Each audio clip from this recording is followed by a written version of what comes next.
Hi, my name is Steven. Welcome back to my channel. And today I'm going to be talking to you about Life Lessons Learned Part 16, How to Survive Different Personalities. In these series of episodes, I'm going to share with you the lessons I learned along the journey of my life. And I'll cover different aspects of my life now that I'm older, wiser, and can look back and see what I could have done differently. The goal is to provide others a guide so that they skip over my past mistakes and learn from that along the journey of your own life. We've all encountered challenging and troubling personalities throughout our lives, and how we navigate those situations can greatly impact our life satisfaction. If we're able to manage and handle our situation, we'll proceed in life much more easily. But if we're not able to manage those difficult personalities, it can make our lives a living hell. Each person we deal with is unique with their own background experiences, and inevitably, it always can lead to conflicts within the workplace or personal relationships. Living a conflict-free life is virtually impossible at this modern age. But there are various different strategies that you can use to deal with difficult people. And it's crucial in these situations to tailor our approach and not use a one-size-fits-all solution. In my lifetime, I've had plenty of experiences engaging in uncomfortable situations with other personalities. Although the exact circumstances are always different, the disagreements and the conflicts are there. And as I got older, I started to tackle these disagreements with more finesse than before. So reflecting on these experiences are the lessons I've taken away from dealing with difficult people. So in today's video, I'm going to talk about my background, my lessons learned, and my general thoughts. And before we start, be sure to like, subscribe, comment, share with your friends, hit that notification bell if you like this content. And let's go. Throughout my life, I've had a fair share of dealing with difficult and different personalities. Definitely early on, I did the wrong things to deconflict the situation. I essentially didn't deconflict it. I've gotten overly emotional, vented to the wrong people, and gotten myself in a worse situation. Dealing with difficult people and their personalities is definitely a skill to have in life. In my teens and early 20s, I definitely did not have this skill, and it limited my opportunities. If I'd known what I know now, I would have been able to save a lot of emotional time and energy on problematic people, and either resolve the situation much quicker or cut them out entirely from my life. All of these conflict resolutions starts with you. The more you know about yourself and how you can control your own emotions is a key skill to have. Although a conflict can take two people, if one person has more control over their emotions, they can de-escalate the situation. This was a key for me to master in my 20s, the mastery over my own emotions. That means I'm able to let things go more readily and also not have things trigger me as often. Dealing with difficult people at the end of the day is an art, and you have to tailor your responses to each situation differently. The more you master this skill of conflict resolution, the better your life will be in the long run. Conflicts will arise, and you need to maintain your composure during this situation, and crucially open up more opportunities to you in the future when you're able to resolve conflicts. So now let's take a look at my lessons learned. So here are my lessons learned. Number 1, don't engage if you can. When you're dealing with difficult people, if you can help it, don't engage with them directly. And try not to get pulled into that person's world and compromise your rationality. This can mean in certain situations letting them quote unquote win the argument. You could be taking the high road, or you can choose not to be involved in that situation in the first place. This is important because if you do get drawn into those situations with difficult people, you might compromise yourself in that situation. I've only recently started to disengage myself when dealing with difficult people in my life. It's a very difficult skill to practice in real life, but I assure you it's important.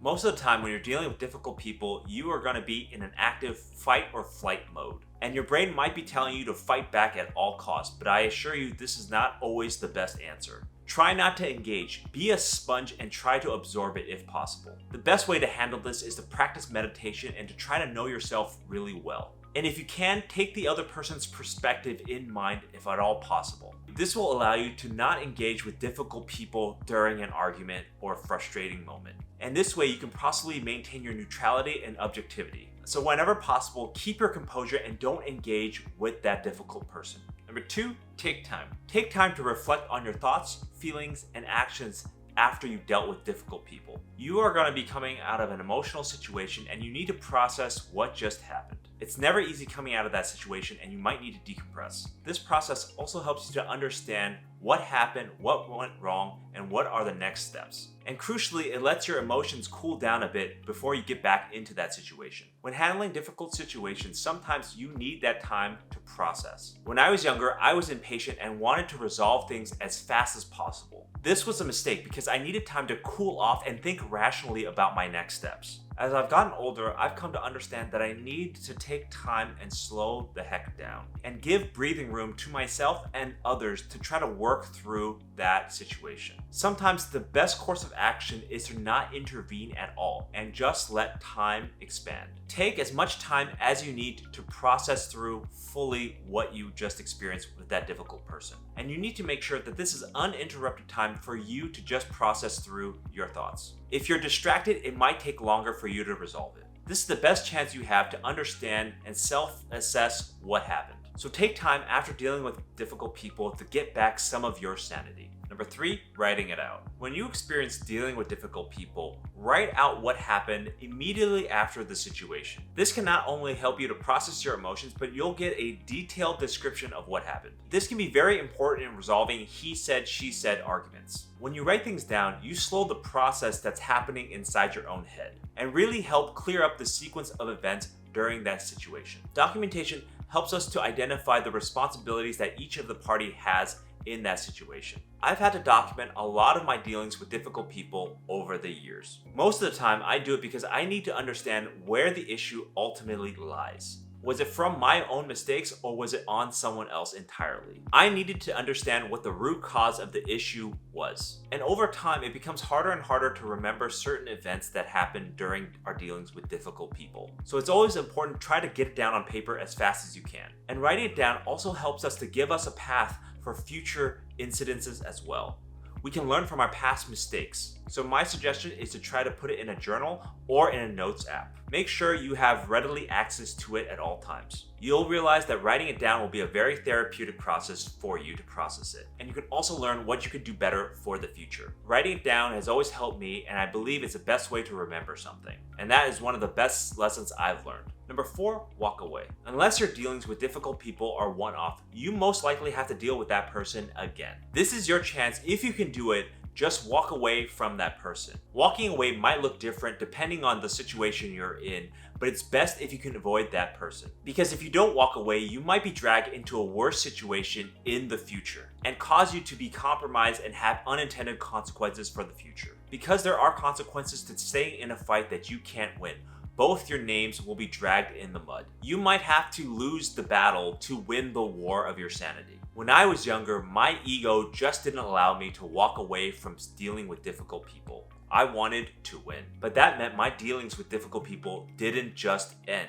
It kept going, and to the detriment of myself and the others. After many experiences, self-reflection, and writing it down, I realized that this was a mistake. There were always points during our disagreements that I had the chance to just walk away and break free. And those points were mostly before things escalated. I'm in a much better position to not have it escalate and grow further. So when you're dealing with difficult people, assess where you are in the situation and see if you could just walk away. Give it some time to cool down and see if the problem just goes away completely. You'll be very glad that you didn't immediately jump in and make the problem worse. So when in doubt, disengage and walk away from dealing with difficult people. Number 5, self-care. Lastly, dealing with difficult people takes a lot out of that person, especially those people who are not used to conflicts all the time. This means that it's really important to have self-care during the entire process, because you might be inundated with a lot of emotions and you need to be able to have time to process it all. This can mean avoiding difficult people and spending time with people that refill your energy. When you are caring for yourself, it can calm the mind and relax you.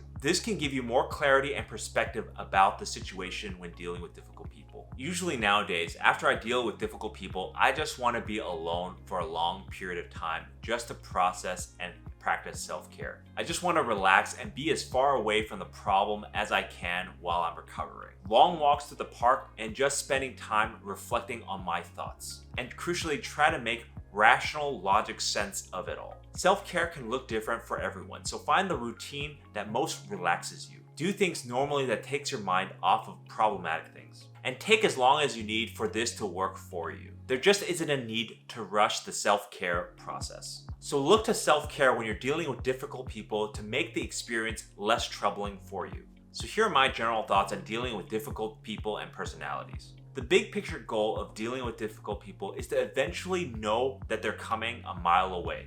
This means that you'll gain experiences that will identify personalities that are most likely to conflict with you. You'll eventually figure out what people you meet that you know just won't fit with you. This is very important and can help you to avoid conflicts with them. I've gone through many experiences and can know who to trust and who I can't trust in my life. This doesn't mean that I give up on people that doesn't match my personalities, but I do have a watchful eye towards them. I would also say that if you have a chance to reset your expectations and mend broken bridges with dealing with difficult people, then do so. Because first and foremost, we must have the compassion and openness to give people another chance. Maybe the other person is really trying to figure something out and they made a mistake and caused them to fight with you. So having that compassion for others must always be there at the end of the day. It's also a good option to have when you want to resolve things quicker as well. So those are my lessons learned on dealing with difficult people and personalities. We all deal with difficult people throughout our lives, and they have the ability to impact our lives in a profound way. And depending on how I handled that situation, they either had negligible effects or profoundly changed the way I view life. And it took me a really long time, over a period of a decade, to understand where I needed to improve and carve out my own path to figure out how to deal with difficult people. Now, with my experience and lessons learned, I'm able to identify people that might be problematic in my life ahead of time. Without it, I might be doomed to repeat the past mistakes that I've had dealing with difficult people and personalities, and be stuck in frustrating encounters in which I don't know the solution to. But through my lessons learned, I've gained the experience and understanding to know how to deal with difficult people and their personalities. So I hope you're able to take away a few lessons from my lessons learned and help you along your journey of life. So thank you for watching. Please leave a comment down below on what was an experience that you had dealing with difficult people and what did you ultimately do about it. And I'll see you next time.